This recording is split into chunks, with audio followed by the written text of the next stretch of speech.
Assalamualaikum warahmatullahi wabarakatuh. Saya Patricia Dwinda Taufik dengan NIM 877555472. Saya mahasiswa Universitas Terbuka UPBJJ Padang.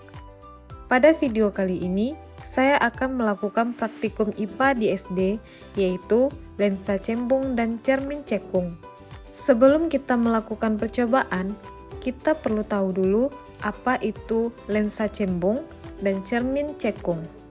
Lensa cembung adalah lensa yang bagian tengahnya lebih tebal dibandingkan bagian tepinya dan berfungsi sebagai lensa konvergen, yaitu mengumpulkan berkas cahaya sejajar menuju satu titik fokus.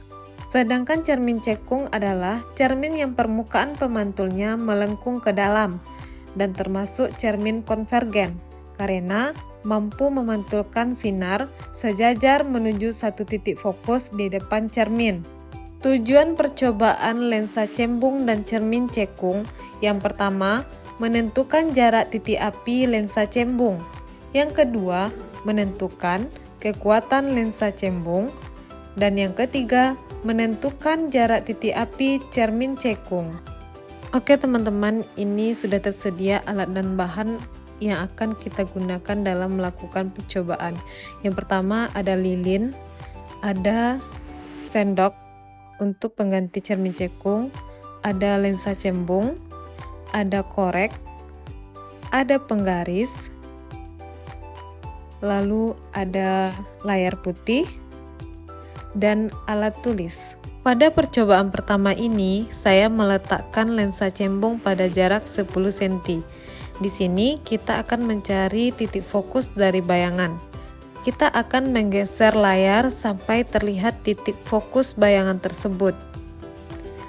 Di sini, bayangan sudah terlihat jelas dengan sifat bayangan, yaitu nyata, terbalik, diperbesar dengan jarak bayangan 14 cm. Selanjutnya, saya meletakkan lensa pada jarak 15 cm. Di sini kita akan mencari titik fokus dari bayangan dengan menggeser-geser layar sampai terlihat titik fokus dari bayangan tersebut. Setelah menggeser-geser layar, akhirnya bayangan sudah terlihat jelas dengan sifat bayangan nyata, terbalik, diperkecil dengan jarak bayangan yaitu 10 cm.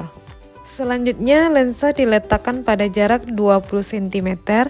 Kita akan mencari titik fokus dari bayangan dengan menggeser-geser layar, sehingga titik fokus terlihat jelas.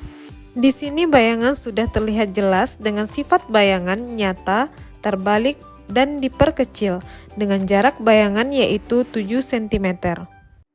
Yang terakhir, lensa diletakkan pada jarak 25 cm. Kita akan mencari titik fokus dari bayangan dengan cara yang sama dengan langkah sebelumnya, sampai titik fokus terlihat jelas. Di sini, bayangan sudah terlihat jelas dengan sifat bayangan nyata, terbalik, dan diperkecil dengan jarak bayangan yaitu 5 cm. Selanjutnya, saya akan melakukan percobaan pada cermin cekung dengan alat dan bahan yang sudah tersedia. Pertama, kita akan meletakkan benda pada jarak 10 cm. Di sini saya akan mengukur jarak bayangan dari benda dan terlihat bahwa sifat bayangannya nyata, terbalik, dan diperbesar. Selanjutnya yaitu pada jarak 15 cm. Di sini saya akan melihat bayangan yang dihasilkan dan melihat titik fokus dari bayangan tersebut. Dan terlihat bahwa sifat bayangan yang dihasilkan yaitu nyata, terbalik, dan diperbesar. Selanjutnya saya akan meletakkan lilin pada jarak 20 cm. Kita akan mencari titik fokus yang dihasilkan dari bayangan dengan menggeser-geser layar. Di sini terlihat bahwa sifat bayangan yang dihasilkan yaitu nyata, terbalik, dan diperkecil. Dari percobaan yang telah kita lakukan, secara keseluruhan, praktikum ini menegaskan bahwa lensa cembung dan cermin cekung sama-sama membentuk bayangan yang berbeda sesuai perubahan jarak benda. Praktikum ini juga memperkuat konsep dasar bahwa sifat bayangan tidak terjadi secara acak, melainkan mengikuti hukum pembiasan dan pemantulan cahaya yang berlaku pada permukaan lengkung. Oke teman-teman, sekian video praktikum dari saya. Mohon maaf jika ada kesalahan.